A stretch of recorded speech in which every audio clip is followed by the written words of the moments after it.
अब तुम्हें हम ले चल रहे हैं किसमें? अलंकार का मतलब होता है आभूषण। अलंकार दो प्रकार के होते हैं। नंबर 1 शब्दालंकार, नंबर 2 अर्थालंकार।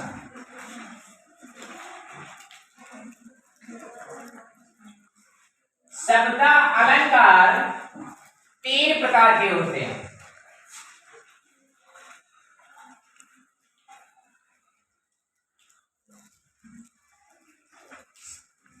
पहले नंबर का नाम है शब्द अलंकार। कितने होते हैं? 3 होते हैं। अलंकार कितने होते हैं? 2। अलंकार के कितने भेद होते हैं? 2। एक का नाम है शब्दालंकार और एक का नाम है अर्थालंकार। अब शब्द अलंकार 3 प्रकार के होते हैं। नंबर 1 अनुप्रास, नंबर 2 यमक, नंबर 3 श्लेष। और अर्थ में 3 प्रकार के होते हैं भाई। यहां पर नंबर 1 मैंने क्या लिख दिया? उत्प्रेक्षा। क्या नंबर 1 पर से उपमा, उत्प्रेक्षा नंबर 2 और नंबर 3 रूपक लिखा हुआ। अब उसी प्रकार यहाँ पर अलंकार के 2 भेद होते हैं। नंबर 1 शब्द अलंकार, नंबर 2 अर्थ अलंकार। शब्द अलंकार 3 प्रकार के, अनुप्रास, यमक, श्लेष और 3 इसके भाग उपमा, उत्प्रेक्षा। और उसके बाद यहाँ पर अनुप्रास भी कितने प्रकार के होते हैं? अनुप्रास भी कितने होते हैं? 5। नंबर 1 लाटानुप्रास, नंबर 2 द्वितीयानुप्रास, नंबर 3 छेकानुप्रास, नंबर 3 छेकानुप्रास और नंबर 4 तृतीयानुप्रास।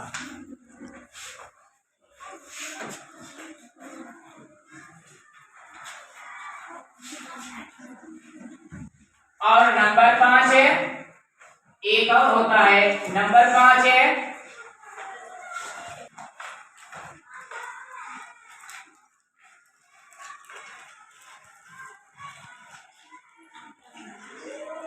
ये हो गया। अब यहाँ पर अनुप्रास भाई लाटानुप्रास, द्वितीयानुप्रास और छेकानुप्रास, तृतीयानुप्रास और तृतीयानुप्रास, ये हो गए 5। किसके प्रकार हो गए? 5 प्रकार हो गए। और उसी प्रकार 3 ये भी होते हैं। 3 ये भी होते हैं। रूपक भी 3 प्रकार के होते हैं। उत्प्रेक्षा भी 3 प्रकार के होते हैं। अब देखो ये 3 प्रकार कौन कौन से हैं? रूपक और उत्प्रेक्षा और उपमा। थोड़ा डाउन कर लो। और इसके नंबर 1 प्रकार को हम क्या कहेंगे? फलोत्प्रेक्षा।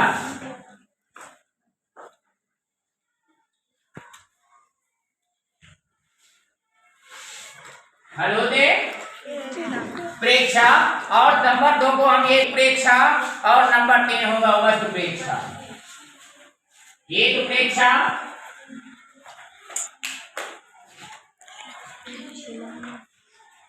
हेतु प्रेक्षा, फलोत्प्रेक्षा और ये क्या हुआ? हेतु प्रेक्षा। ये मेरा कहलाया। और नंबर 3 इसके भी कितने भेद होते हैं भाई? 3 होंगे। इसके भी कितने होंगे? 3 होंगे। और तीनों में नंबर 1 का क्या नाम है? निरंतर रूपक, निरंतर।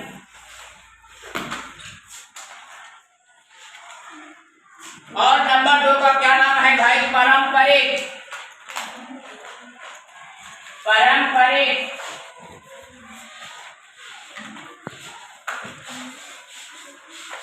और नंबर 3 का नाम है सांग, सांग रूपक अलंकार। ये होते हैं। और ये उपमा लिखा हुआ है, उपमा के 4 अंग भाई होते हैं, पहले पढ़े होते हैं वेद, इसको ये लोग ये इसके भी 3 वेद होते हैं, 4 होते हैं, इसके भी क्या होते हैं, 4 होते हैं, 3 होते हैं। तो 3 में नंबर 1 का नाम है, नंबर 1 हलोत्तमा, हलोत्तमा, लुप्तोपमा, और नंबर 3 का नाम है, तो नंबर 3 मालूमा होता है। ये हुए तो 3 इसके भी हो गए, 3 इसके भी हो गए भाई, 3 इसके भी हो गए, 3 इसके भी हो गए। अब यहाँ पर ये अलंकार लिखा हुआ है, तो अलंकार, अलंकार वो है आभूषण है, वो आभूषण है कि जिस प्रकार से काव्य की शोभा बढ़ाने वाले शब्दों को अलंकार कहते हैं। काव्य की शोभा बढ़ाने वाले शब्दों को, शोभा बढ़ाने वाले शब्दों को, बढ़ाने वाले या धर्मों को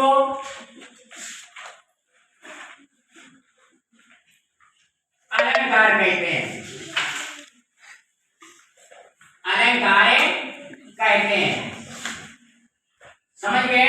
अब अलंकार के कितने भेद होते हैं? तो एक का नाम है शब्दा और एक का नाम है अर्थ। तो शब्दा अलंकार है, ये क्या दे देखिए भाई, शब्दा अलंकार। तो ये शब्दा अलंकार है, शब्दा अलंकार जहां शब्द के माध्यम से चमत्कार उत्पन्न होता है, जहां शब्द के माध्यम से,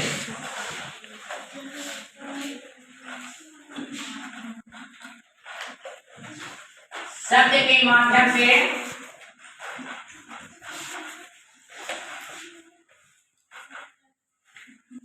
चमत्कार उत्पन्न हो। और यहां पर क्या लिखा हुआ है, दूसरा नंबर है अर्था।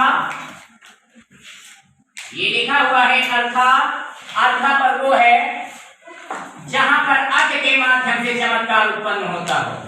इसमें शब्द के माध्यम से और इसमें अर्थ के माध्यम से।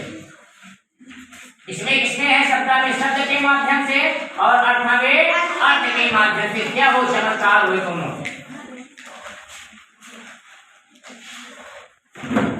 तो उसे हम क्या कहेंगे, अर्थ अलंकार कहेंगे। क्या कहते हैं, अर्थ अलंकार कहते हैं। और अर्थ अलंकार में अब यहाँ पर शब्द अलंकार हो गया, तो शब्द अलंकार के लिए इसमें हम आ रहे हैं अब अनुप्रास अलंकार में।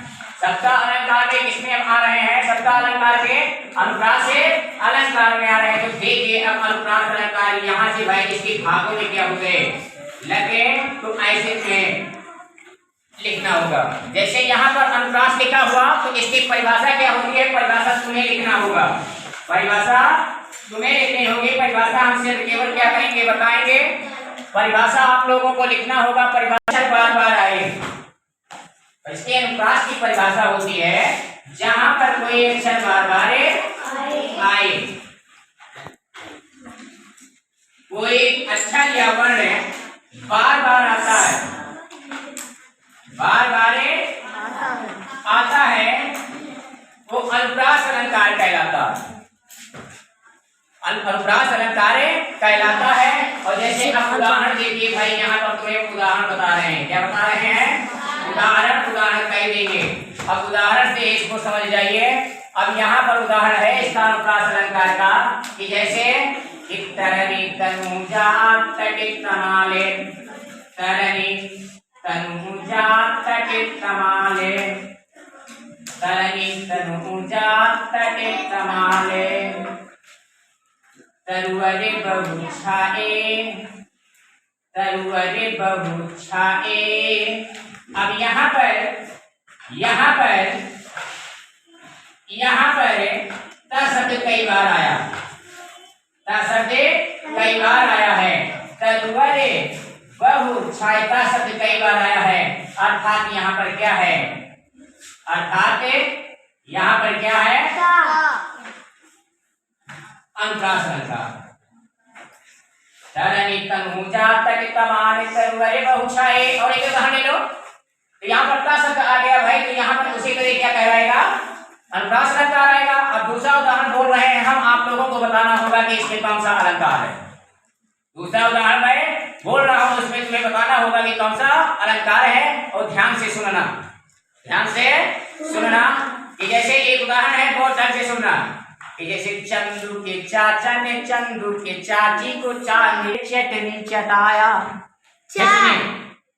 चंदू के चाचा ने चंदू की चाची को चांदी के चम्मच से चांदनी के चांदवे चटनी चटाया। कौन सा अक्षर आया?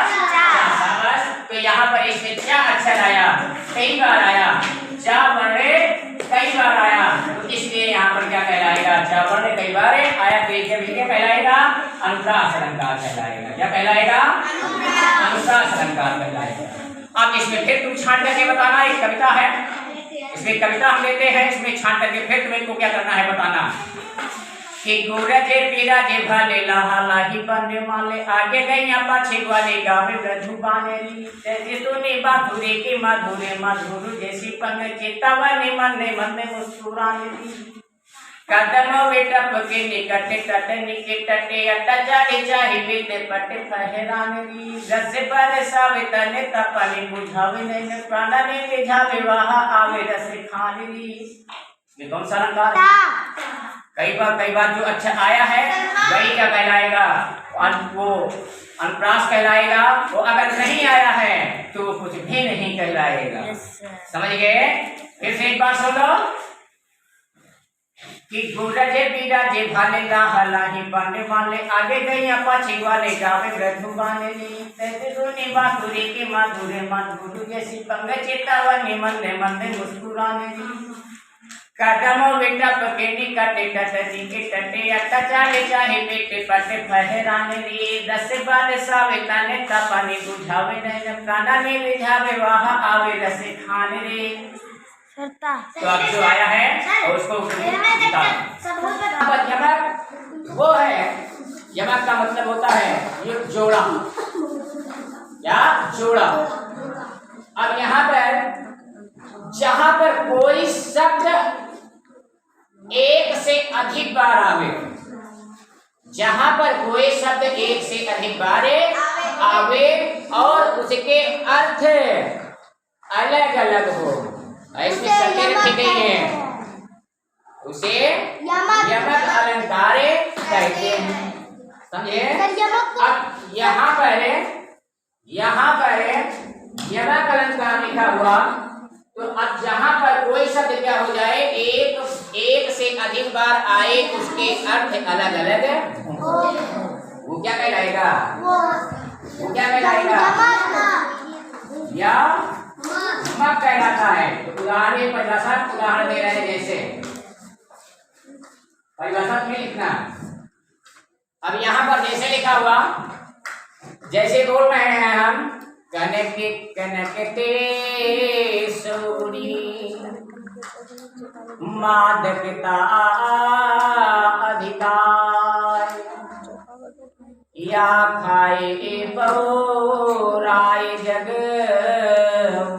पाए बहुराय। यहाँ पर कौन शब्द दो बार आए हैं? कनक। कौन शब्द आए हैं? कनके कनकते सौगुनी कनके कनकते सौगुनी मादकता अधिकार या खाए बहुराय जग पाए बहुराय। ये हो गया। तो ये यहाँ पर मेरा कौन सा अलंकार है? कौन सा अलंकार है? यमक अलंकार। कैसे? यहाँ पर पहले कनक का अर्थ है क्या? एक कनक का अर्थ है क्या? धतूरा। दूसरे कनक का अर्थ है यहाँ पर सोना। पहले कनक का अर्थ है धतूरा और दूसरे कनक का अर्थ क्या है? सोना। तो यहाँ पर अर्थात कौन सा अलंकार है? कौन सा अलंकार है? यमक अलंकार। यमक जहाँ पर कोई शब्द एक से अधिक बार आए उसके अर्थ अलग हो अलग अलग हो, वहां पर यमक अलंकार। समझे? तो इसकी एक परिभाषा हो गई। इसके फिर आगे एक उदाहरण और देख लो कि सूर्य सूर्य तुलसी ससी, सूर्य सूर्य तुलसी ससी,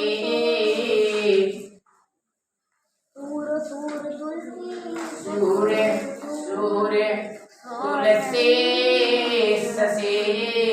और यहाँ पर एक ही शब्द कौन कौन आया है भाई, जरा बताओ मुझे कौन कौन आया है?